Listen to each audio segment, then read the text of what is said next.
Il fait un beau soleil. Jésus se dit, ça y est, c'est le printemps. Ça se sent quand c'est le printemps. On sent qu'il y a ce beau temps qui s'étale pleinement dans les rues. Jésus aime se promener dans les rues quand il fait beau, même quand il pleut. Même quand il pleut, il aime aller dans les rues, Jésus. Mais là, c'est le beau temps, un temps magnifique, comme il y en a parfois en mars. Seulement, cette fois, il s'y promène pas, car il est malade. Il n'est pas dans la rue, Jésus. C'est rare. C'est rare les gens qui vont dans la rue, même quand il fait beau, se dit Jésus. C'est dommage. C'est dommage de ne pas fréquenter les rues, car moi, je fréquente les rues pour Jésus. Mais les gens, en général, ils n'aiment pas les rues, même par beau temps. Ils disent qu'il fait beau, mais c'est pas pour autant qu'ils sortent dehors, les gens.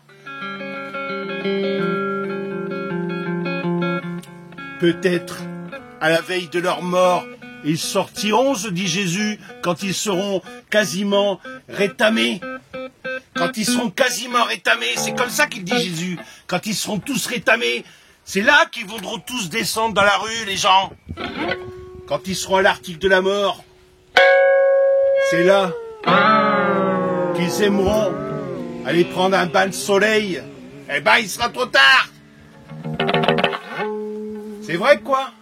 Lui aussi, il s'est déjà vu à l'article de la mort. Et il s'était dit, si je suis malade, bien malade, malade à en crever même, malade, un plus beau jet de lit, c'est là que je regretterai la vie dans les rues, la vie de quand il fait beau et qu'on se promène au bras d'une femme.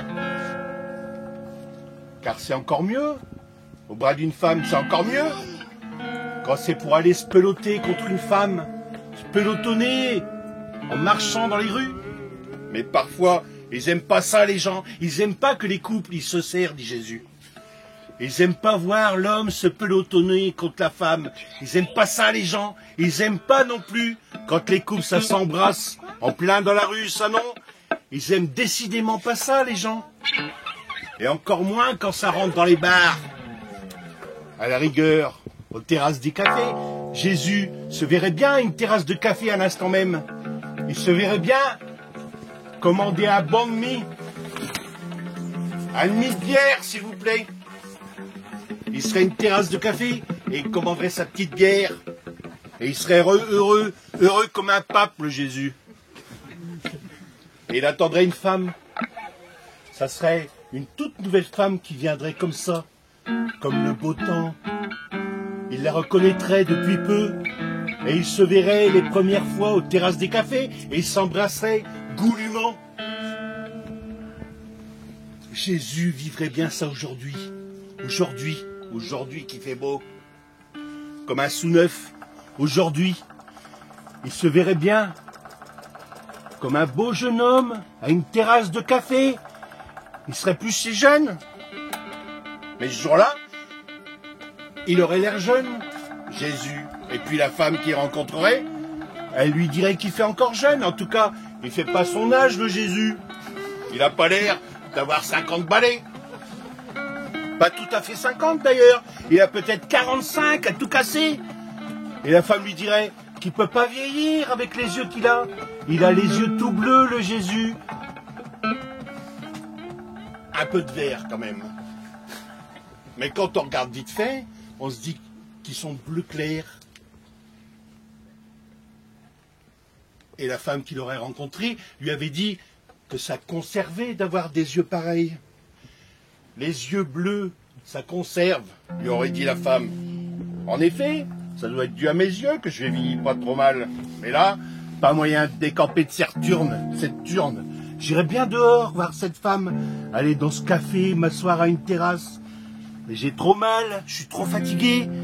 Il fait tout sombre ici, alors que dehors il fait si beau. Dehors, on serait là à s'embrasser avec la nouvelle femme. On irait dans les bars et on se ferait même virer parfois. Il y a des patrons de bars qui n'aiment pas qu'on s'embrasse, en France surtout. En France, en Belgique déjà moins. Ils aiment bien les amoureux chez les Belges. En France, beaucoup moins. n'y a qu'en France que ça peut lui tomber dessus, Jésus, avec une femme. Il peut tomber sur une tuile avec l'amour en France, Jésus. Il serait fou amoureux, la femme et lui, et alors, il se serait retrouvé dans une rue. Ça pourrait être n'importe quelle rue en France, la femme serait arrivée en covoiturage, et il se serait retrouvé dans une rue un peu crade et très animée. Il ferait un peu beau, pas trop beau, il ferait en fait moche au final. Peu importe qu'il fasse beau ou moche. De toute façon, se dit Jésus, peu importe qu'il y ait du monde ou pas, quand on est amoureux, on s'en fout du temps qu'il fait, de la rue d'où qu'on est, de la ville d'où qu'on se trouve, on s'en fout, le pays même. On s'en fout pas mal de tout quand on est au bras d'une femme. On pourrait être à n'importe quel endroit et du coup, on serait allé dans un bar, n'importe quel bar. Celui-ci s'appellerait la France. Tout un programme, se dit Jésus. On voit déjà l'affaire. Il rentrerait là-dedans. On s'accoudrait au comptoir du bar et on s'embrasserait goulûment. Une vraie soupe de langue. On n'a que ça à faire quand on s'aime comme des fous, dit Jésus. Peu importe l'endroit d'où qu'on se trouve, peu importe les gens, on pourrait même se trouver dans un endroit très moche.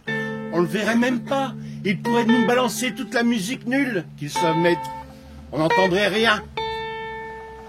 On trouverait ça charmant même. Sourds comme des pots, les amoureux, tellement concentrés à s'embrasser, comme dans ce bar La France. Dans ce bistrot, le patron, le couple, l'entendrait grommeler. Et tout à coup, il le verrait disparaître dans l'arrière-fond. Il irait à la cuisine pour parler à un type avec une sale gueule. Une gueule pas possible apparaîtrait, dit Jésus. La sale gueule arriverait dans le comptoir et il regarderait méchamment les amoureux. On s'embrasse pas ici. Vous payez vos consommations et vous déguerpissez. Qui dirait le type à la sale gueule. Vous aimez pas l'amour, se demanderait Jésus. Non, on n'aime pas ça, l'amour. On veut pas d'amour ici. Aurait rétorqué en chœur le type à la sale gueule et le patron du bar. On n'aime pas ça, l'amour, c'est dégueulasse. Allez voir ailleurs, cassez-vous. Et alors, l'amoureuse voudrait partir de la France sans payer. Mais lui, Jésus, il raque.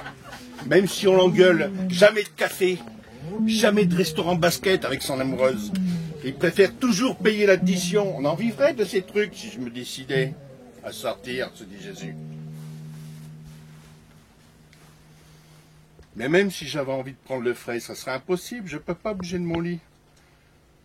Je vois par le vasistas que dehors il fait beau à crever. Pourquoi on ne prend pas l'air plus que ça? Quand on est bien portant, se demande Jésus. Pourquoi qu'il faut que les gens s'enferment, qu'ils aillent au bureau, qu'ils s'enferment chez eux, dans leur bagnole ou dans leur bureau? Faut tout le temps que ça reste enfermé, se dit Jésus. Pourquoi qu'on reste ainsi enfermé dans nos vies? C'est pas compliqué pourtant. Suffit d'aller dehors et de voir la vie. Tout est dehors. Toute la vie s'y trouve, ou presque. Pas besoin de chercher dedans. Dehors, dedans c'est la crève. Dedans vous ferez crever tout ce temps que vous êtes. Il met sa tête dehors, Jésus, et il gueule à la fenêtre. Il gueule. Qu'est-ce qu'ils sont tous à défiler, tous ces jeunes qui défilent devant lui, à Lille. Il regarde rarement par la fenêtre, Jésus. Il regarde quasiment jamais, sinon il saurait que c'est des étudiants qui vont à la fac de droit. Ils sont tous de droite, les étudiants. Et ils défilent pour aller étudier. Encore plus d'études de droite. En vrai, ils m'ouvrent pas, les étudiants.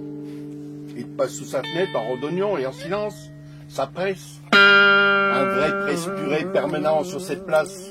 Le monde qui grouille et gicle depuis le métro qui ressemble à une fusée spatiale pour aller se ratatiner quelque part sous terre et pour crever.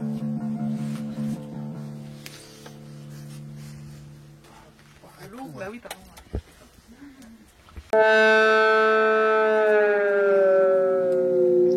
Qui déchoit? Qui a déjà déchu? Qui est déjà dans la déchéance? On s'est déjà fait déchoir? La déchéance, a déjà opéré. Depuis longtemps, la déchéance opère dans notre pays. Notre pays opéré. On paiera pour rien. On a déjà trop payé, déjà. Notre pays soldé, déjà vendu. La France est déjà un pays déchu, totalement déchu. Les hommes de France sont des déchus, tous les femmes aussi, les filles et les fils de famille, déchus. Tous les Français en âge d'être déchus. Il n'y a pas que les binationaux qui risquent la déchéance à court terme. Le terme n'a déjà plus cours, terminé la blague de SAHU payé. Plus rien qui paie en France, fini la rigolade, fini de rire les Français. Tous au banc de la société France a déposé le bilan, l'âge de la déchéance est déjà bien avancé en France, l'âge de monsieur le président, le premier français, il est bien avancé, il est déjà bien avancé, notre déchu premier, et le second tout autant, et les présidents pareil, les précédents, l'âge du précédent déchu, actuel pas mieux ou pire, l'un des pires mieux qu'on ait eu, ou l'inverse, l'âge avancé des deux premiers déchus, les derniers présidents, car ils ont beaucoup déchus. Le premier des deux déjà, le déchéanceur premier, le petit président de la France rétrécie, plombé, tombé bien bas, on lui a tiré dessus en plein vol et elle est descendue la France, et avec le dernier des premiers déchus de France. Ce fut la chute totale, la chute définitive, irréversible, le saut irréversible dans le néant historique. La France ne se relèvera pas d'une telle chute, c'est une déchute. Tous les petits hargneux montés au pouvoir, tous ces culs de plomb vissés sur le trône républicain, tout ce petit public monté à tour de rôle sur son décéant, cette petite monnaie de seigneur avec le suppositoire républicain enfoncé dedans, tous ces rebuts de la France, toute cette clique de la déchéance totalement française, tout ce populo énarque made in France, toute cette mitraille, cette racaille en habit du dimanche, un dimanche mais déchu, un dimanche de merde à Auchan. Avec tous ces petits cadres franchisés, ces petits fonctionnaires de l'indignité française, tous ces pourvoyeurs de la petite France, ces fourvoyeurs du bel esprit français, ces faux monnayeurs avec une patente, tous ces épatants rentiers de la déchéance, tous ces bailleurs de fonds qui nous sont endormis à tour de rôle, tous ces fous veilleurs pour mauvais coucheurs, tous ces faux rôles, tous ces enrôlements de maniganceurs, tous ces petits drôles qui nous ont mis dedans. On est dans la France, on plonge tout au fond, triste mine, et ça descend pendant longtemps, ça déchiant, c'est la dèche à pic, il faudrait rebaptiser la France, ne m'appelez plus jamais France, appelez-moi plutôt la dèche, le déchet France, puis appelez-moi la drance, tant qu'on y est, qui coule sous nous, sans transparence, la frange ou la faïence, c'est tellement rance. On n'a pas beaucoup de chance que des déchets qui dansent. C'est une chanson que l'on fredonne, on la déchante à tue-tête et on se paye ainsi notre fiole. Tant pis pour nous, on est les déchanteurs français et on écrit chaque jour la déchanson, celle qui nous chante la déchéance de la France au quotidien. Le quotidien sans pain, sans bain et sans boursin. On mettrait ça en musique sur l'air du manque de chance hexagonale. On déchanterait ça comme les sept nains sur l'air du eh oh, on rentre du boulot. Les déchéants français rentreraient dans la danse, ou plutôt la décadence. Eh oh, on n'a plus de boulot. À chaque décase, on déchanterait notre vie est un fiasco. On le chante et on le danse, car on n'a plus de chance. On rentre en déchéance. On déchante en français. On déchanterait par tous les temps de la France, surtout sous la pluie, sous une pluie française. Nous déchanterons, car seule la pluie en France est battante. Mais sous le soleil, tout pareillement, on déchanterait aussi finalement sous la déchéance, exactement, pas n'importe où, pas n'importe quand, mais dans la France, dans tous ces pays ratiboisés comme des bonnes bêtes à tuer, on déchanterait français, car déchus français, nous étions déjà bien avant la déchéance nouvelle, la nouvelle chance d'encore déchoir dans ce petit pays enfoncé. Tout ce petit peuple engoncé dans ce trou perdu français, le temps où tout s'achue dans ce mouvement de recul et sans rétroviseur. La France déjà bien embourbée, pays reclus de malchance, petit véhicule sans gouvernance, voiturette à nul volant, un wagonnet sur les rails, une brouette qui dévale les pentes, un chariot, un fardier un mariole, une vraie civière la France, une sorte de cahute avec des apatrides dedans, un déchéancier ouvert à tous les vents, sans guerre de résistance. Qui n'en veut maintenant de cette France? Qui n'en a besoin, hein? Pour construire plein d'endormissements, qui n'en a pas plein les fouilles de toute cette déchéance, avec des camps d'entraînement et des camps exterminants, des militaires déterminés et des pauvres gominés, des militants de tout pays déchus, faire marcher la déchéance au pas de charge, toutes les télés dans les lotissements de la France, la déchéance avance depuis combien de temps en silence, tous à dégoiser, tous à dégoiser du haineux, patriotant, tous crapotant, tout ça qui rampe en France et qui aboie,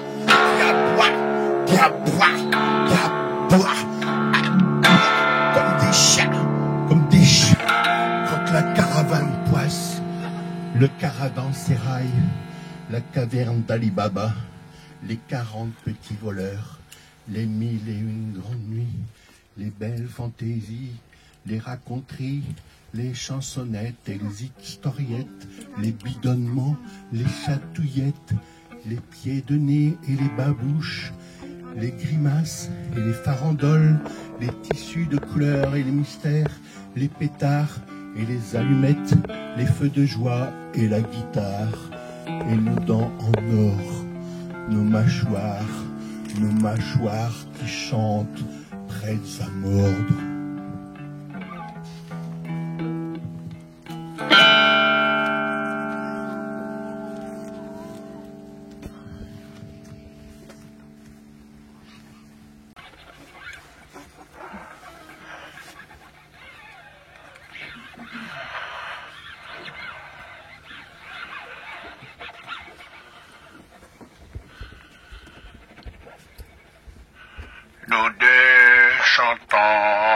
Chantons tous les jours fait la des chansons chantantes que nous chantons en déchantant tout le temps, tout le temps, bella, dans le groupe,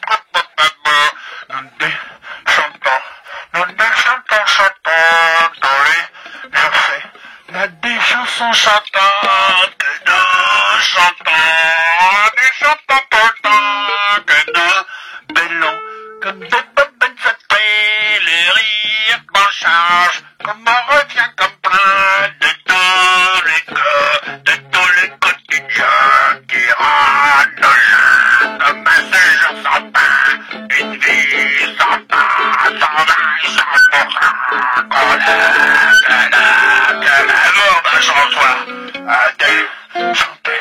à déchanter en chemin, nous déchantons,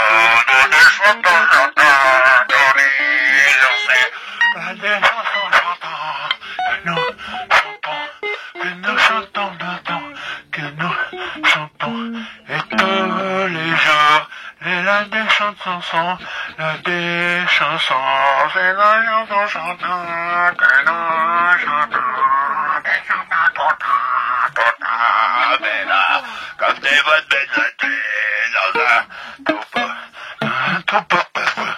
nous deux chantons, pour les nous chantons, on ne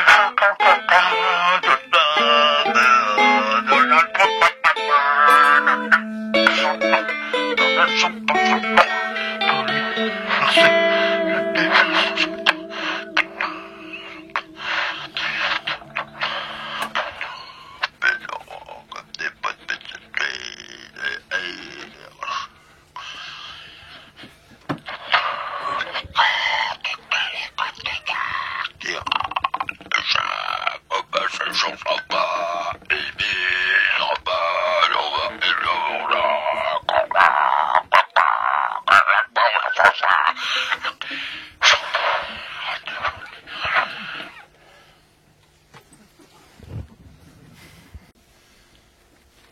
Ma bouche, seule, sera le témoin de ce que j'ai à proférer.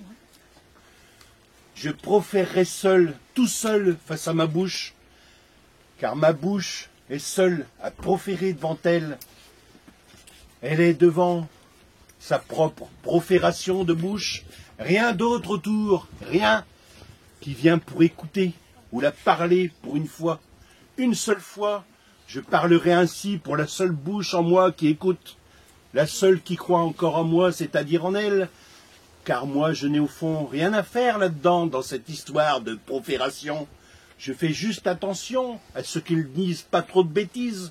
Je fais trop attention à ça, je devrais la laisser proférer seule face à elle-même et ne jamais intervenir, ne pas intervenir dans sa propre histoire. Nous sommes trop intervenants, nous sommes des venants qui entrent trop dans les proférations de nos bouches. Nous devrions nous taire face à elle, faire taire tout ce qui nous constitue pour juste laisser remuer ce petit trou qui se parle à lui-même.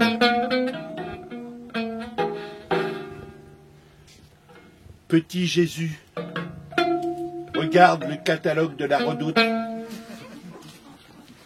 Il aime regarder les fusils dans le catalogue, les fusils de chasse et les armes militaires. Il adore ça, les armes, petit Jésus. Ça lui fait penser aux films de cow-boys avec des Winchester. Petit Jésus aimerait avoir une Winchester quand il va dans les pâtures. Une bonne Winchester pour tirer le lapin, ou la perdrix avec tonton Jean. Il aimerait avoir une bonne carabine comme celle qu'il voit dans le catalogue de la Redoute. Dans le catalogue de la Redoute, il y a de vraies armes et on peut les acheter directement, comme on peut acheter un casque aussi. Petit Jésus se baladerait bien avec un casque de moto dans les champs de patates. Un casque avec une visière sombre pour marcher dans les chemins ou pour aller à la cueillette aux champignons. Il mettrait son casque à moto et il aurait sa Winchester dans ses mains. Et il parcourrait comme ça les champs de luzerne ou de maïs. Le petit Jésus regarde aussi les motos du catalogue La Redoute. Les petites motos, 50 cm3 et 125. Il se verrait bien faire du motocross dans les prairies, petit Jésus, dans les sentiers, comme celui qui mène au canal. Il roulerait avec sa moto et aurait son casque sombre et on ne verrait pas sa tête. Il aurait sa Winchester et tiendrait le guidon d'une seule main. Il y a aussi des mitrailleuses dans le catalogue de la Redoute. Mais au rayon jouet, petit Jésus a une grosse mitrailleuse en jouet, il se casse sous la haie et tire dans les pneus des voitures qui passent. Il flingue tous les passants en voiture. Petit Jésus depuis la haie. Il a des balles à blanc que lui a donné son père Noël, qui est parachutiste et qui rigole jamais sur les photos. Son autre frère aussi est dans l'armée en Nouvelle-Calédonie. Il aime les photos des militaires qui sortent des gros avions de Nouméa. Il regarde longtemps les photos de paras avec leurs Rangers qui brillent. Petit Jésus est fasciné par les Rangers. Il se voit bien remonter le jardin avec les Rangers et un treillis militaire.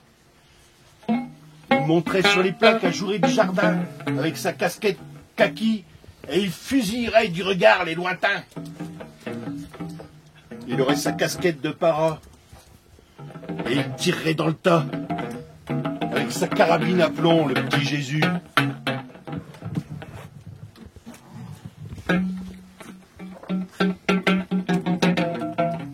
Carabine. Carabine. Carabine. C'est beau, le mot carabine. Et lotissement. C'est bizarre. Je comprends rien au mot lotissement. Lotissement, lotissement, lotissement. À un moment donné, on nous a inventé des phrases pour nous faire croire qu'il y a un sens. Qu'il y a un sens au monde et à la vie. Il n'y a pas de sens. quand on ne relie pas les mots entre eux, on voit qu'il n'y a pas de sens. Il n'y a pas de sens au mot lotissement. Lotissement. On ne sait pas pourquoi on l'a mis dans la langue française, le mot lotissement. Il n'y a pas de sens à la vie. Carabine, carabine, carabine, carabine, carabine.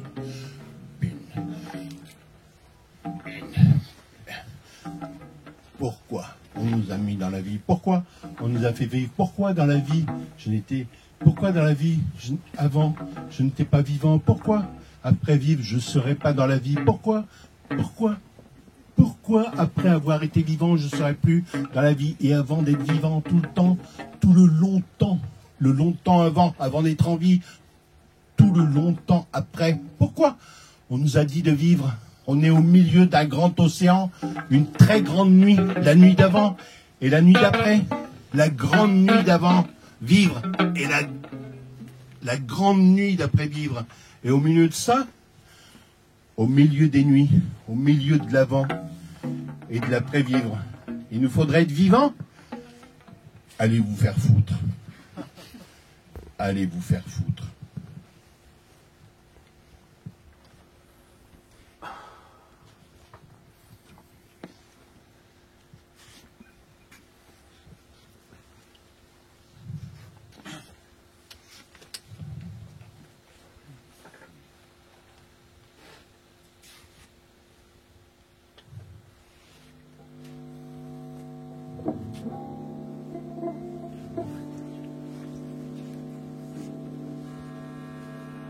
Combien de temps petit Jésus va rester à faire le mort dans le jardin? Combien de temps petit Jésus va rester à faire le mort dans la cave ou bien dans le jardin? Combien de temps il va rester assis dans la cave ou le grenier, ou alors c'est dans la chambre? Combien de temps il ne sait pas petit Jésus si c'est bien dans la cave ou dans la chambre? Il voit le soupirail ou bien c'est la fenêtre, il ne sait plus petit Jésus s'il voit bien. Et peut-être qu'il verra mieux s'il continue à faire le mort. Est-ce que petit Jésus va devoir encore longtemps continuer à faire le mort? Petit Jésus va continuer à faire le mort jusqu'à ce qu'ils arrivent. Et si je continue à faire le mort, se dit Jésus, est-ce qu'ils vont venir me voir si je suis vraiment mort? Dit le petit Jésus, peut-être ils vont venir me voir et me souhaiter bon anniversaire. C'est ton anniversaire, ça fait bientôt 15 ans que tu vivras maintenant.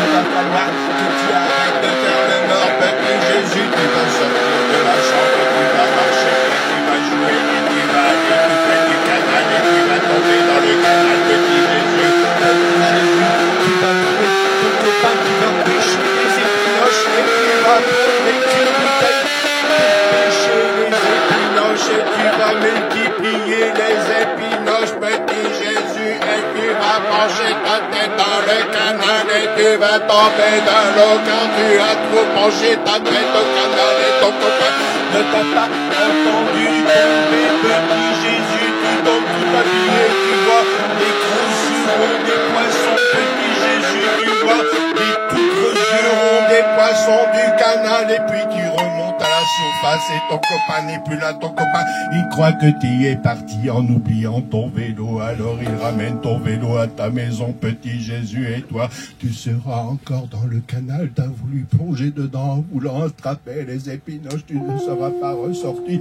t'as voulu multiplier les épinoches, petit Jésus, et tu es tombé dans le canal et le petit copain il est reparti, ton petit copain il a dit qu'il ne t'avait pas trouvé et ils ont dit que tu étais encore en train de faire le mort quelque part.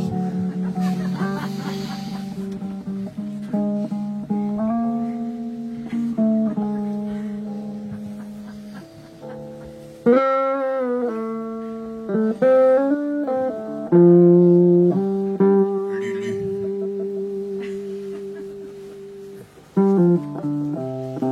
On ne s'est jamais parlé. Dans le sens parler profond, aller profondément dans un sujet, creuser les choses. On n'a jamais fait ça avec Lulu. Elle terminait souvent ses phrases par « C'est comme ça. Les choses sont ainsi. » Et d'ailleurs, est-ce qu'on nous demande d'aller au fond des choses? On va jamais en général au fond de rien. Les choses n'ont rien à se dire. C'est comme les gens n'ont pas vraiment à se parler non plus. Ils se parlent, et c'est pour vite se taire, se terrer dans les phrases, et puis la tuer au plus vite. C'est pas qu'ils sont taiseux les gens, ils butent les phrases tout en baratinant. Ils parlent de tout et de rien comme ils disent. C'est plutôt des fâcheux qui écoutent la télé les gens. La télé leur sert le baragouin sur un plateau. Et après, ils n'ont plus qu'à becter les discours, les commentaires, les avis des experts et régurgiter ça depuis leur bouche. Lulu, elle se cause à elle-même. Ça lui suffit bien. Elle se contredit même bien souvent, mais en se taisant. Par exemple, elle parle dans sa tête, en conduisant. Elle pèse le pour et le contre. Je ne sais pas qui peut sortir vainqueur de ce tête-à-tête avec elle-même. Elle résout les problèmes ainsi au volant de sa bagnole, tout en taisant et en faisant des signes incompréhensibles, comme si elle voulait attraper une mouche imaginaire. Mais avec moi, il n'y a pas moyen de résoudre un quelconque problème.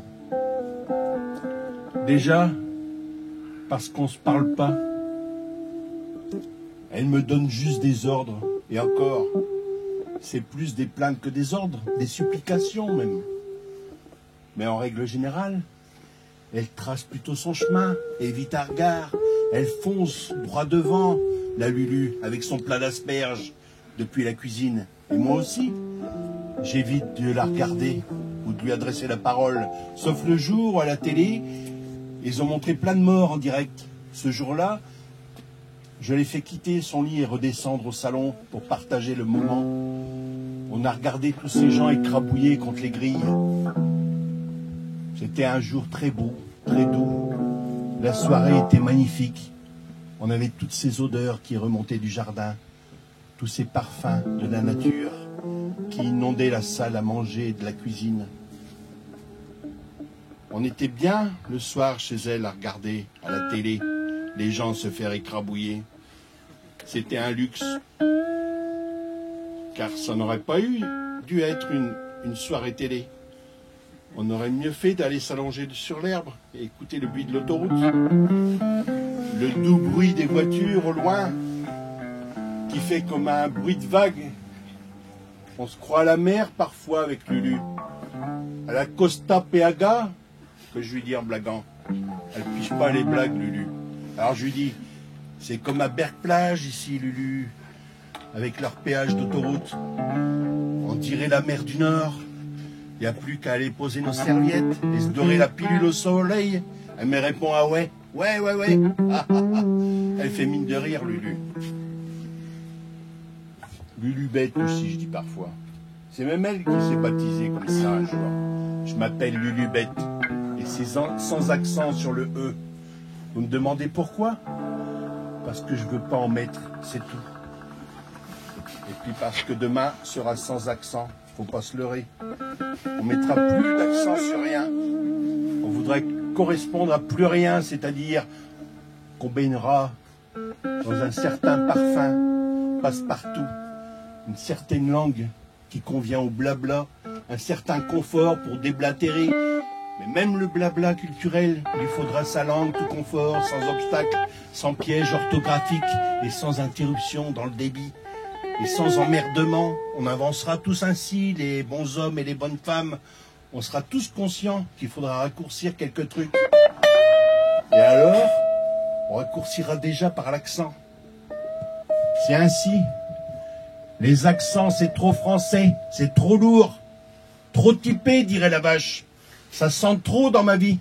Les gens voient trop ma bêtise, comme deux gros yeux qui la reluquent, Lulu bête. On me reluque pour mon look, dit-elle. Et pas seulement à cause de mes vues basses, On me reluque parce que je suis une nana. Et les nanas, faut les relooker, en les reluquant. Comme si elles se reluquaient pas. Comme si elles reluquaient déjà pas elles-mêmes leur look, les nanas. Les nanas, ça me rappelle la chanson de Brel. Ou alors c'est du Ferré. Un grand poète, ce mec. Bien misogyne, le mecton. C'est sûr. C'est dans les gènes, la misogynie. C'est beau. Il aurait aimé cet alexandrin que je viens de pondre, le type avec sa guenon. On aurait été deux bêtes. Il m'aurait appelé la zenana. La zenana bête, mais sans accent. J'aurais insisté. J'aurais été sa guenuche. Et j'aurais fini par avoir raison de lui. Toutes les femmes ont raison du poète, je me dis. Je sais pas si j'ai vraiment réussi, cet alexandrin. Il y a trop de E muets. J'aime pas ce qui est muet. J'aime bien entendre tout ce qu'on dit. Je vais écouter la chanson déjà parce que ça me dit rien, l'air. J'aime pas trop cette chanson au fond. On dirait qu'il parle des ananas.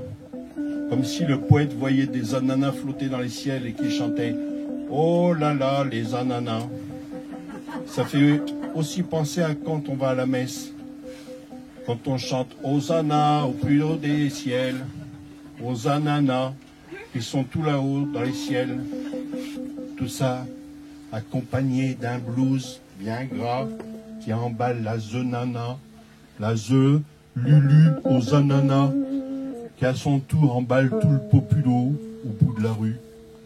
La lulu bête, aux gros ananas, est une femme légère, une femme de mauvaise vie, comme on dit, qui fait marron le poète, puis qui ne le lâche plus, qui l'emmerde toujours, même lorsqu'il lit son cercueil de poèmes.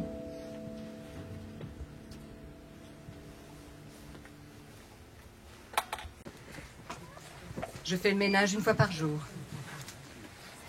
Une fois par jour, à 12h30, le grand ménage de la bibliothèque. On fait tout nous-mêmes, maintenant. On l'a dit à la femme de ménage qu'on allait faire nous-mêmes le ménage. La pauvre. Elle se tape tout depuis la Covid. C'est comme ça qu'on dit. On dit la Covid, c'est féminin, et coronavirus, c'est masculin. Parce que le virus, et non la virus. Tandis que la Covid, parce que la maladie, ça a toujours été féminin. C'est ce qu'ils ont dit. Les femmes s'agenouillent. Il faut donc féminiser tout ce qui braie, tout ce qui tremble, a des fièvres, se sent pas bien, les humeurs, les douleurs. Donc on fait le ménage nous-mêmes, car la pauvre femme, elle doit se taper tous les services. Alors Valérie, elle est allée la voir et lui a dit « On s'en occupe, nous, du ménage. On va pas te faire serpiller la bibliothèque en plus du reste. T'en as assez comme ça. » Alors bien sûr, c'est tombé sur moi, car je suis la dernière arrivée. Et la chef, qui n'est pas vraiment la chef, mais qui se prend pour la chef pas si chef, elle a dit que c'était à moi de faire le ménage à partir de midi. La chef, la salope, car elle, bien sûr, elle reste dans son burlingue. Elle a dit que son burlingue, elle le faisait, mais moi, je suis sûre qu'elle n'en fout pas une. Déjà, normalement, elle devrait nettoyer sa carrée le matin en arrivant. C'est dans les consignes, et je sais qu'elle n'en fout pas une ramée. Hier matin, par exemple, c'était son tour, et le matin, avant qu'on arrive, le ménage doit être fait. Et qu'est-ce que je retrouve? Au même endroit qu'hier, je retrouve mon cheveu, à la même place, là où je l'avais laissé, et je retrouve la serpillière au même endroit, et je vois les mêmes poussières, ainsi que les pas des usagers de la veille. La soi-disant chef, elle a rien foutu du ménage. Alors moi je lui dis, je vais la trouver dans son burlingue. Je lui dis, alors t'as pas fait le ménage? Et elle me dit, si, qu'elle me dit, j'ai fait le ménage, mais j'ai sans doute pas utilisé le bon produit. La salope, je sais qu'elle a rien fait du ménage. Elle me dit, si, je l'ai fait. Et d'ailleurs, dans le coin de Valérie, c'était encore tout sale. C'est ça qu'elle me dit, d'un air de dire, tu m'auras pas la connasse. Tu parles, elle a rien fait. Et elle rajoute, mais sans doute je m'y prends mal. Avec son petit rire de merde là. J'ai toujours eu du mal avec le ménage, me dit-elle. Elle me raconte qu'elle avait acheté une maison pour louer dans le même village où elle habite. Elle loue la maison pour les vacances à un couple. Le couple, à la fin, il rend les clés. Je fais le ménage, me dit-elle. Et qu'est-ce que je trouve? Je trouve quoi? Elle me dit, la chef, je trouve des serviettes hygiéniques. Les serviettes hygiéniques de la femme balancées sur le toit. La totalité de ces serviettes durant le séjour bazardées comme ça sur le toit de la maison que je venais d'acheter. Alors j'ai tellement été dégoûtée, tellement que j'ai revendu la baraque, me dit la chef des chefs. Je lui demande alors si elle a revendu la baraque avec les serviettes hygiéniques sur le toit des fois. Elle rigole. Mais elle répond pas, et ça m'étonnerait qu'à moitié, tellement elle reste dans son burlingue et n'en fout pas une ramée. Tellement qu'elle se prend pour la chef débordée qui décide de nos congés, qu'on n'aura pas nos congés durant les vacances scolaires, la salope, la pute. En tout cas, c'est sûr que le ménage, on voit que c'est pas son truc, et non plus l'accueil du public. Elle a même été voir un médecin pour éviter d'être à l'accueil, la pute. C'est Valérie et moi qui nous tapons tout du coup, et même son ménage, ses poils. Et pourquoi pas ses serviettes hygiéniques pendant qu'on y est.